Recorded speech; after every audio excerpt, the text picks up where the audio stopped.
E aí, galerinha, tudo bem com vocês? A aula de hoje é por conta do Enem. Vocês estão estudando? Nós vamos estar falando sobre tópico frasal. Vamos iniciar? Pois é, o que nós temos a dizer?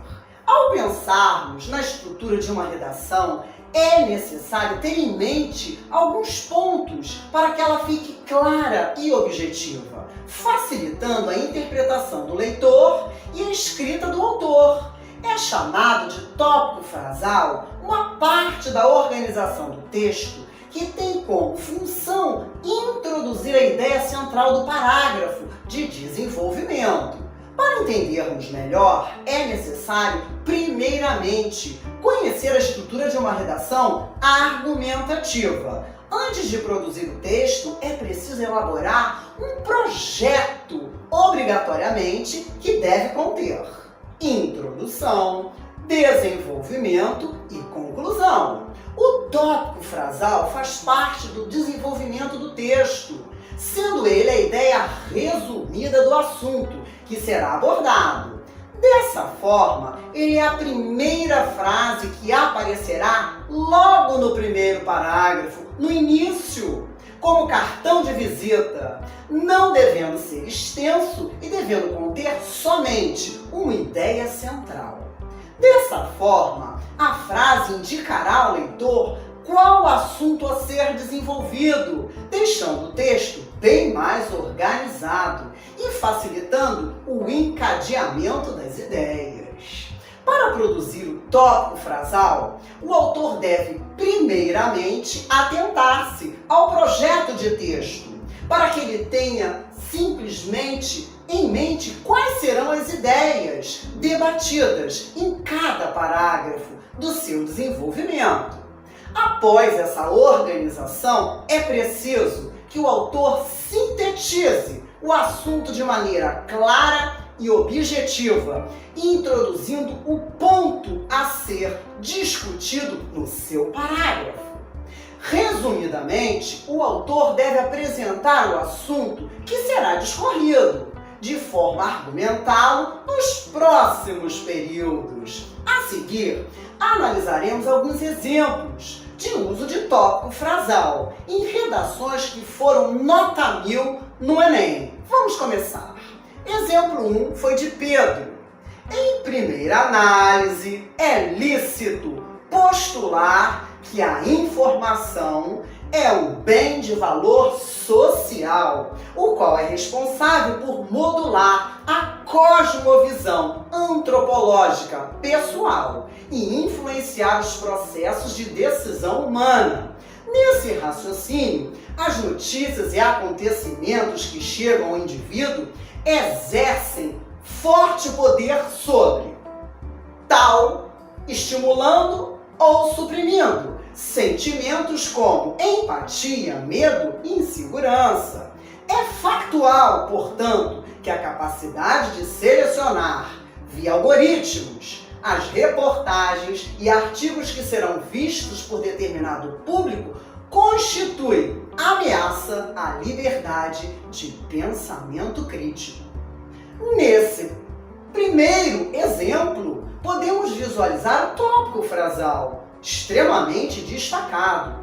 O autor do texto, antes de começar a desenvolver os seus argumentos, anuncia a ideia a ser desenvolvida por ele. Ao lermos as primeiras linhas do parágrafo, já nos damos conta de que o assunto a ser debatido já está a formar as ideias que vão iniciar a informação como valor social e seu poder de influência, deixando mais claro para o leitor e mais estruturado e organizado para os autores. Nesse contexto, as plataformas digitais associadas ao algoritmo de filtragem de dados, exemplo 2, proporcionaram um terreno fértil para a evolução dos anúncios publicitários. Isso ocorre porque, ao selecionar os interesses de consumo do internauta, baseado em publicações feitas por este, o sistema reorganiza as informações que chegam até ele, de modo a priorizar os anúncios complacentes ao gosto do usuário.